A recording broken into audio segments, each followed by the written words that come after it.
Tu sais, le fait d'être masculin, c'est une attitude, c'est du charisme, c'est une personnalité, mais ça passe aussi évidemment par le physique. On va pas se mentir, le physique ça compte énormément et avoir un physique masculin, ça peut te faire gagner énormément de points. Aujourd'hui, je vais pas te parler de la mâchoire ou des choses comme ça, ou juste le fait d'être musclé de manière générale, parce que ça, tu l'as entendu partout.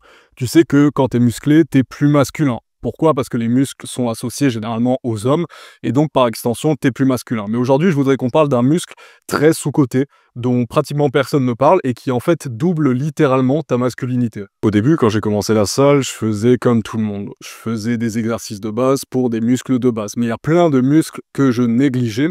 Et en fait, au bout d'un moment, quand j'ai atteint un certain niveau en musculation, j'ai remarqué qu'il y avait quelque chose qui allait pas sur mon physique. Je comprenais pas quoi. Je me disais, ok, mon physique, il est plutôt bien, mais il y a quelque chose de bizarre en fait. Il y a quelque chose qui me perturbe et les autres commençaient à me faire la remarque. Et le truc, c'est parce qu'en fait, il me manquait deux muscles que je négligeais, que je travaillais pas du tout.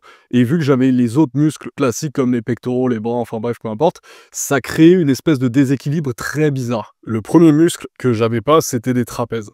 J'avais pas de trapèze.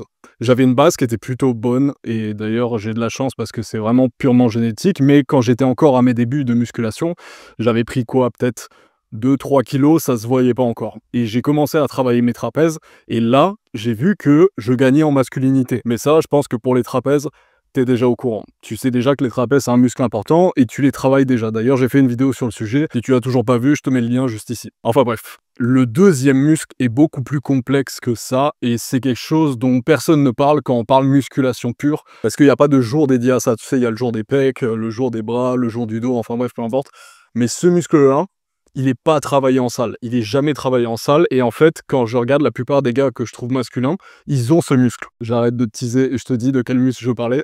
Je parlais évidemment du cou. Alors pourquoi le cou? Le cou, c'est assez intéressant parce que généralement, quand tu te développes en muscu, si tu prends du poids, si tu prends de la graisse, tu vas avoir de la graisse qui va se stocker dans le cou. Quand j'étais plutôt gras, j'avais pas besoin de travailler mon cou parce que naturellement, j'avais un cou, un peu un cou de taureau, puisque je stockais du gras un petit peu partout. Et quand j'ai commencé à changer d'objectif physique et que je voulais plus du tout être gras au-dessus de 15% de body fat par exemple, j'ai remarqué que mon cou, il était devenu tout fin. Et là, ça fait 2 semaines que j'ai commencé à muscler mon cou, j'ai vu une différence énorme. Là, malheureusement, ça fait quelques jours que je ne l'ai pas entraîné, c'est pour ça que tu vas peut-être te dire que mon cou est pas très large, mais en réalité, c'est aussi dû à la taille de ta mâchoire. Plus tu as une mâchoire large, plus il va falloir que tu muscles ton cou parce que c'est une espèce de ratio qu'il faut respecter. Ma mâchoire, il faut qu'elle soit quasiment de la même largeur que le cou, comme ça fera vraiment quelque chose de très esthétique. Et justement, si tu as un cou trop fin par rapport à ta mâchoire, ça va pas aller, il va y avoir un truc bizarre, et si en plus de ça, t'es musclé, tu auras une espèce de coup de coq avec un corps très développé. C'est vraiment bizarre. Ça a été prouvé maintes et maintes fois, les femmes trouvent les coups musclés très attirants et ça fait très masculin. Mais maintenant tu me dis, ok c'est bon, tu m'as motivé à travailler le cou, comment je fais? C'est simple, tu vas faire des extensions de cou, tu vas t'allonger soit au sol, soit sur un canapé, soit sur un banc de musculation.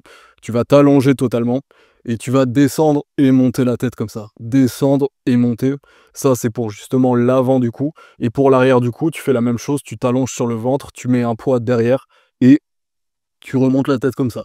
De toute façon, je te donnerai plus de détails en description avec le nom des exercices, le nombre de séries, etc. Cette vidéo, elle n'est pas faite pour te dire ce que moi je fais personnellement, mais plutôt pour t'inciter vraiment à travailler ce muscle. Et tu verras que ça changera énormément comment on te perçoit, à quel point tu es masculin et comment les femmes te voient. N'hésite pas à regarder en description, je t'ai écrit en détail tous les exercices que je faisais, combien de fois par semaine, combien de répétitions, combien de charges, enfin bref, etc. Toute ma routine, et commence à muscler ton cou dès maintenant, mon ami. J'espère que cette vidéo t'a aidé, mon ami. On se retrouve bientôt pour une nouvelle vidéo.